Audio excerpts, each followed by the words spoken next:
They learned how to simplify a message, how to play upon voters' emotions, how to reduce very complicated issues to slogans.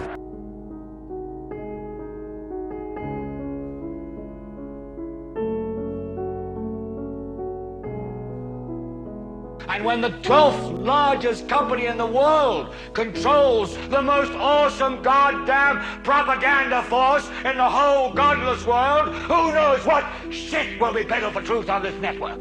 People sit there day after day, night after night, all ages, colors, creeds. We're all you know. You're beginning to believe the illusions we're spinning here. You're beginning to think that the tube is reality and that your own lives are unreal. Standing down now. I'm gonna go get my hamburger and my coffee. Good. We just got the all clear. All clear. Every time I order something, this happens. All clear. Thank you. Yeah. Jesus Christ.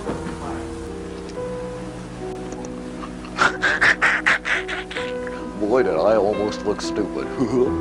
Charles Jaco, CNN, reporting live from Saudi Arabia. Explosions, what may have been an outgoing Patriot ground-to-air missile, some reported airbursts that may have been.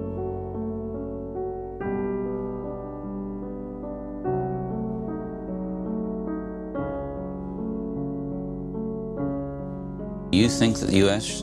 or UN forces should have moved into Baghdad? No. Why not? Because if we'd gone to Baghdad, we would have been all alone. There wouldn't have been anybody else with us. It would have been a U.S. occupation of Iraq. None of the Arab forces that were willing to fight with us in Kuwait were willing to invade Iraq. Colin Powell in February 2001, he states clearly that there was no threat from Saddam Hussein. He has not developed any significant capability with respect to weapons of mass destruction. He is unable to project conventional power against his neighbors. And this is Condoleezza Rice, Bush's national security advisor, in July of the same year, saying the same thing, putting the lie to their own propaganda. We are able to keep arms from him. His military forces have not been rebuilt.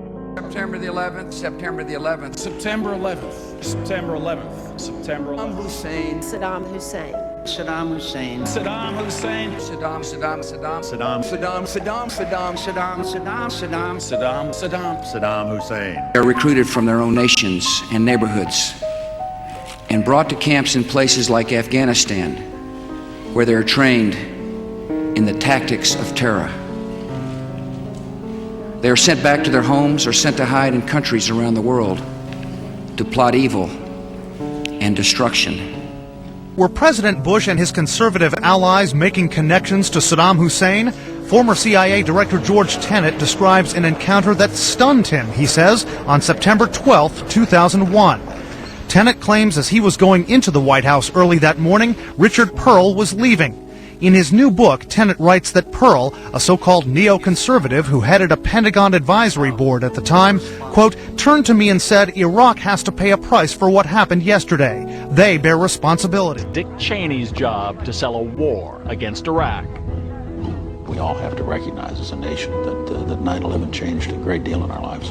We know that Saddam Hussein had the intent to arm his regime with weapons of mass destruction. We do know with absolute certainty that he is using his procurement system to acquire the equipment he needs in order to enrich uranium to build a nuclear weapon.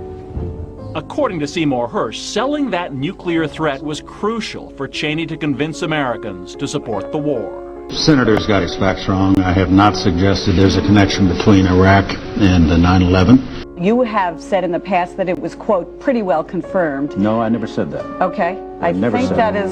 It's absolutely, it's been pretty well confirmed that he did go to Prague and he did meet with a senior official of the Iraqi intelligence service. We cannot wait for the final proof, the smoking gun that could come in the form of a mushroom cloud. The main reason we went into Iraq at the time was we thought he had weapons of mass destruction. It turns out he didn't, but he had the capacity to make weapons. Reasons for going to war in Iraq.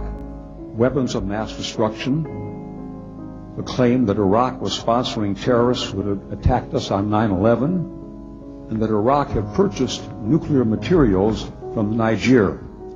All three of those turned out to be false. First, just if I might correct a misperception, I don't think we ever said, at least I know I didn't say, that there was a direct connection between September the 11th and Saddam Hussein.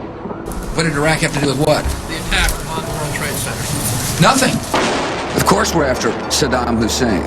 Bin Laden. He's isolated. There are a lot of people who lie and get away with it. And that we will in fact find weapons or evidence of weapons programs that are conclusive. I don't think we'll discover anything myself. It appears that there were not weapons of mass destruction. You said you knew where they were. I did not. We know where they are. They're in the area around Tikrit and Baghdad and east, west, south, and north. We are determined to prevent Iran from acquiring a nuclear weapon. I think the most likely outcome right now is that Iran will get nuclear weapons. The anti-government groups inside Iran, could their cars start blowing up like our Humvees are blowing up, maybe in Tehran, so maybe they won't be doing it in Baghdad? Welcome back. Are some American officials exaggerating the extent of Iran's nuclear activities? There's a growing dispute over just how great the threat may be. Meantime, the United States and a close ally can't agree on how to get North Korea to give up its nuclear weapons program. No Israeli, Iranian, or American official will admit that they're engaging in a spy war here. But in the wake of the plots to kill Israeli diplomats following the killing of Iranian nuclear scientists, experts say there is a clear pattern in play. One of Iran's top nuclear scientists has been killed in a car bombing in the capital, Tehran. Mustafa Ahmadi Rashan reportedly supervised a department at the Natanz uranium enrichment plant. The authorities are pointing the finger at Israel and the US. There's a report out about a new computer virus that may be aimed at destroying a bricks and mortar facility.